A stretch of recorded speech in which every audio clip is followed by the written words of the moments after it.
Gears of War Judgement. I was dreading playing this game for about 2 years. No intention of buying it, and then Games of Gold comes out and makes it free. I'm like, hell yeah, I'm gonna play this piece of shit. Never having to pay any money for it was just awesome. So I get to review it only 2 years later, when the entire community's fucking dead.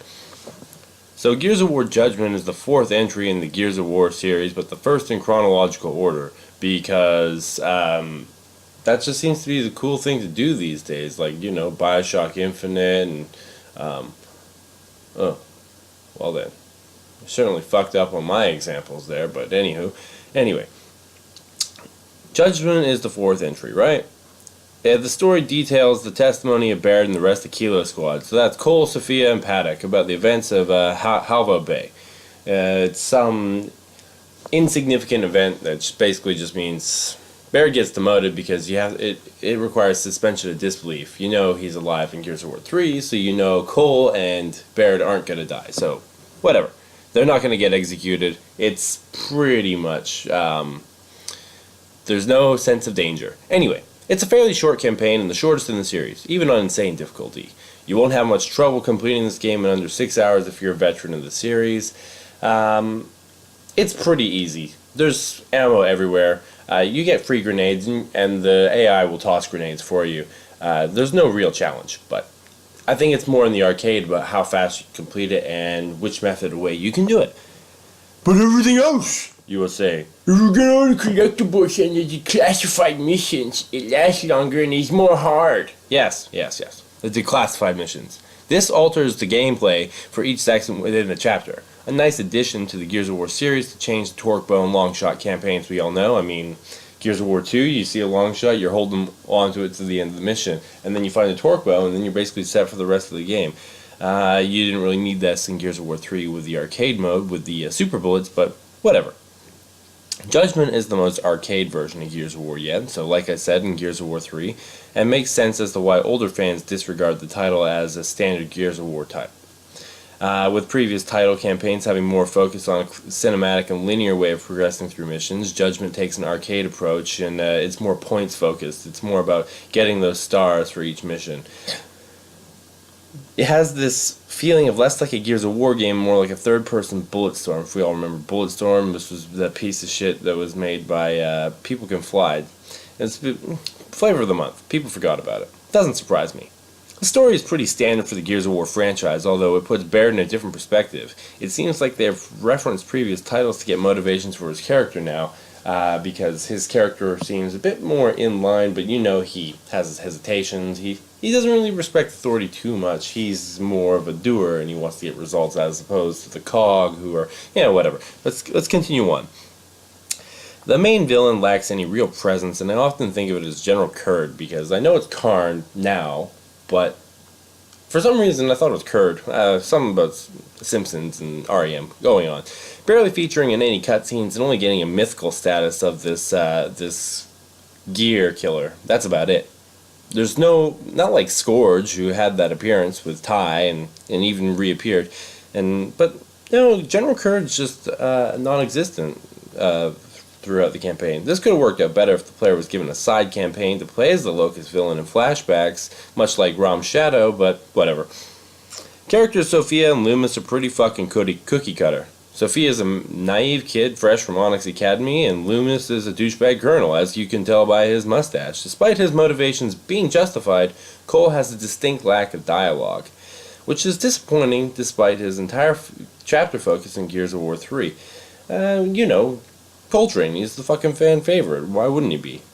But his testimony is one of the best parts of the game due to the focus on him and his dialogue. And he does have his snippets, but he has significantly less than what he would have in the previous games. Finally, the game is given a character that partially redeems the campaign and brings a lot of his backstory about the Pendulum Wars into a medium that doesn't require homework by reading the books. As we all know, we've seen bits and pieces, and we know the cog is hated by a lot of people for the Hammer of Dawn strikes, but we don't really get to see the perspective of the UIR and the Pendulum Wars. And Paddock is a great addition to this, and I actually enjoyed his part of the story. He's fairly decent writing. We get to see his opinion of the cog, but he sets it aside to fight the Locust. We get even more in the Aftermath campaign, and a great moment between him and Carmine when Carmine asks for his helicopter and he just says, "No?" It's not a bad entry to the story of the series, but Baird is essentially on trial for the equivalency of I Am Legend's scene where Will Smith freaks out the people for cooking his bacon. Because of that bacon, he was saving it. So Kilo Squad steals one of the few light mass bombs in possession of the COG. Well, the COG has possession of, and that's really weird the way it's written there, but anyway. In order to kill this General Kurd or whatever, and get the job done, they launch it, and supposedly it kills the general, but Loomis is completely just in his decision to execute Kilo Squad, because in the events of Gears of War 1, they had to risk a train delivery method in the hull, and well, as we all know, General Ram managed to get on that train, and pretty much almost stopped it, but due to plot armor, we succeeded. The paraphrase that Loomis tells Baird that people with smarter brains have a bigger plan for the bomb. Obviously it was, because it was used to decimate the krill breeding grounds, because this wanker at Halva Bay can warrant a gross misuse of a WMD. But my big problem is that even in the beginning, Old Town becomes a free fire zone for the Hammer Dawn. You get to see it in the gameplay videos. So if Kilo Squad was any smarter, it would have gone like this. We're going to get the light mass bomb to kill General Kurd. Loomis, no, wait for the Hammer Dawn to get into orbit. Just use multiple strikes on to kill Karn. The light mass bomb is going to be used to make the krill extinct, so don't be a fucking retard. Paddock, the COG has a point. But whatever, I mean, that's the way it could have played out, and they could have given us a boss fight where we could have used the Hammer Dawn strikes, but we wouldn't have Gears of War Judgement. It'd be more like Gears of War Hammer Dawn. So, whatever. It's just a bit of silly writing. We'll see what happens. Multiplayer. All I can really say is that it's a stripped down, bastardized version of Gears of War 3. There's not really much to it. It's not very deep. I'd say it's more focused on the arcade action, whereas Gears of War 3, 2, and 1 all have that team focus of sticking together. But with the added bonus of just being faster. Instead of using effects to make character models stand out from other players, it's because there's no COG or human. It's not COG versus human. Well, what the fuck am I on about? No, it's no COG versus Locust multiplayer anymore. It's all human characters, and it's kind of annoying. I like playing as a Cantus, stopping in people's heads, and but it just doesn't make sense to have Cole shooting at Cole. I mean, I got it in Wingman. I mean, there'd be two Coles, but there's no Wingman in this game, so it's a bit stripped down, a bit boring for competitive Gears of War players. It's pretty easy, and it's not really worth playing over and over again. This game holds out its metaphorical middle finger to the competitive community, and allows players to use the March.So, which is grossly overpowered because of its high damage output, and it basically renders the long shot obsolete.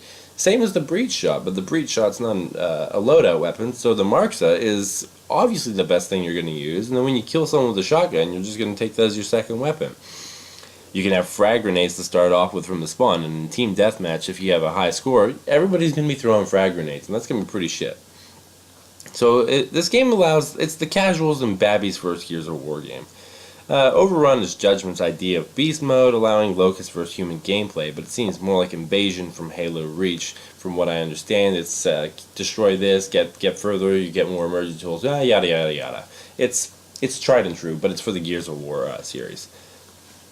Overall, Judgment isn't a bad game, far from it. But however, it is easily the weakest entry in the Gears of War series. It's switched to arcade focus and less focus on more hardcore multiplayer shows.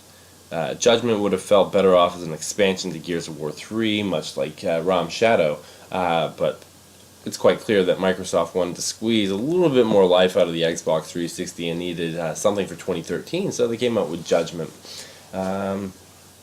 It's definitely rushed. I've experienced a few glitches in it. It's bit of a pain in the ass.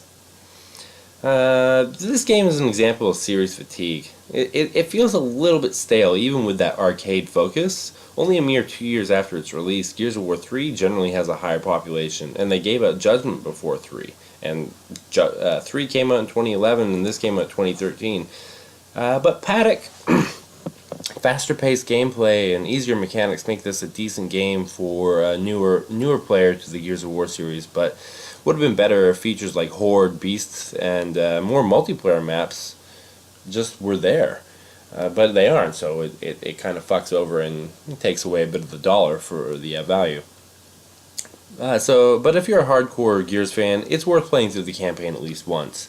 But if you want something with replayability, I advise against Judgment, and if you're lucky enough to get it for free, don't complain about the product you got. Graphically, I don't like to rate graphics on games these days because everything fucking looks good except for that abomination Minecraft. The fact that that still exists pissed me off, but that's an entirely different story. Gameplay, I'd say it's a step down from Gears of War 3. Gears of War 3 was a definite 9.5. I would say Judgment is an 8.5. Playability, I would give it a 6. And the sound design, it's the same as always. It's recycled a few sounds, but I do not mind some of the sounds of the breach shot and the marks. It sounds pretty powerful. The tiny little additions they made are pretty nice, but they would have done better on the bigger title and done not so well on the spin-off. Overall, Judgment gets probably an 8 out of 10 tops. That's me being generous. So. If you guys like this game, you guys should play it or whatever. Cool. So I hope you enjoyed this review of Gears of War Judgement, and stay tuned for more videos. Also, thank you very much for watching this. I am back from 2 months. I've been very busy with work, trying to save money. So I'll see you guys later.